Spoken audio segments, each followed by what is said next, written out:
Hello guys, आज मैं couple of cuckoos के चैप्टर 296 को एक्सप्लेन करने वाला हूँ। लास्ट चैप्टर में एरिको और नागी उमिनो मानो हाउस में वापस आ गए थे और वहाँ साची, हीरो और आई उनका वेट कर रही थी। उन्होंने घर की सफाई की हुई थी, खाना बनाने का सामान लाए हुए थे, पर इसके पीछे भी उनका मोटिव था जो था गिफ्ट। और सबको गिफ्ट देने के बाद एरिको और नागी ने याकुशिमा में उनके साथ क्या क्या हुआ सब कुछ उनके साथ शेयर किया था। और नागी को सोसुके पे इतना ज्यादा गुस्सा आ रहा था कि वो खुद को कंट्रोल नहीं कर पाया था और सब ने उसके गुस्से वाले रूप को देख लिया था। और अब सबको डिनर करवाने के बाद वहाँ से रफा दफा किया जाता है। हीरो, आई, साची अपने अपने घर के लिए निकलते हैं। आई कहती है एक वीक में बहुत कुछ हो गया है। हीरो कहती है ओपनिंग पार्टी, सुइचिरो का एक्सीडेंट और एरिका नागी का स्वैप होने का सच। कहने के लिए ये बस एक वीक की कहानी है, पर इतना सब कुछ एक्सपीरियंस करने के बाद किसी का भी चीजों को देखने का नजरिया पूरा बदल सकता है। साची कहती है और एरिका ने एक बहुत बड़ी न्यूज भी बताई है, सोसुके ने उसे प्रपोज किया। हीरो कहती है दोनों बहुत अट्रैक्टिव है, तो शायद दोनों की वैल्यूज भी मैच करती हो।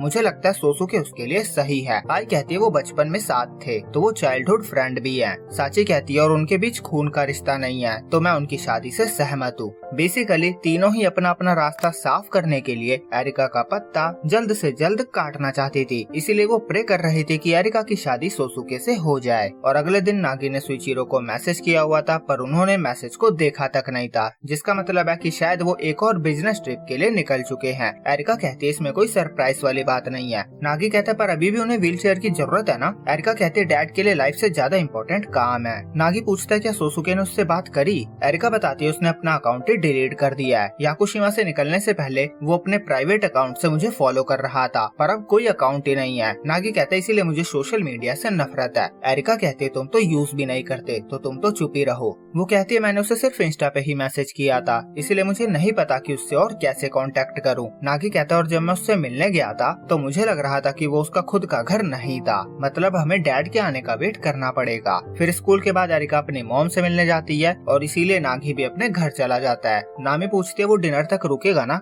नागी कहता है हाँ, और बचे हुए खाने से मेरा हो जाएगा। नामी कहते कुछ बचा हुआ नहीं है, मैं अभी फ्रेश बना रही हूँ। नागी कहता है ठीक है, तो मेरे लिए पोर्क और जिंजर बना देना। और यूही पूछते हैं उसका ट्रिप कैसा रहा, उसे मजा तो आया ना, उसके दूसरे पेरेंट्स भी वहाँ थे ना। नागी हाँ कहता है और फिर वो उन्हें सुवेनियर्स देके साची से मिलने ऊपर जाता है। ऊपर साची कॉस्ट्यूम पहनकर प्रैक्टिस कर रही थी और नागी को अचानक से देख के वो शर्मा जाती है और उनके बीच लड़ाई होने लगती है। और उनकी लड़ाई की आवाजें सुनकर नीचे योहेई और नामी कहते पता नहीं इन सब में इतनी एनर्जी कहाँ से आती है, ये अभी अभी मिले हैं और अभी ही लड़ाई चालू कर दी। साची बताती है कल्चरल फेस्टिवल में उनका डांस का वीडियो बहुत पॉपुलर हुआ था, तो क्लब को प्रमोट करने के लिए वो यही चीज दोबारा से कर रहे हैं। नागी कहता है ये अच्छी न्यूज है। हालांकि साची ने उसे मार मार के पूरा धो दिया था। साची पूछती है कि उसने स्वैप होने का सच पेरेंट्स को बता दिया है। नागी कहता है अभी तक नहीं बताया। साची कहती है तुम इस बारे में ओवरथिंक कर रहे होगे, तुम्हें जितना टाइम चाहिए ले लो और सोच लो कि तुम्हारे डैड कौन है, और स्वैप होने वाली बात के बारे में भी तुम सोच सकते हो, पर इससे ये नहीं बदलेगा कि तुम यहाँ हो और मैं खुश हूँ कि तुम मेरे बड़े भाई हो। नागी कहता है अगर एरिका ने ये सुना होता तो वो रो पड़ती। साची कहती है मेरा वो मतलब नहीं था।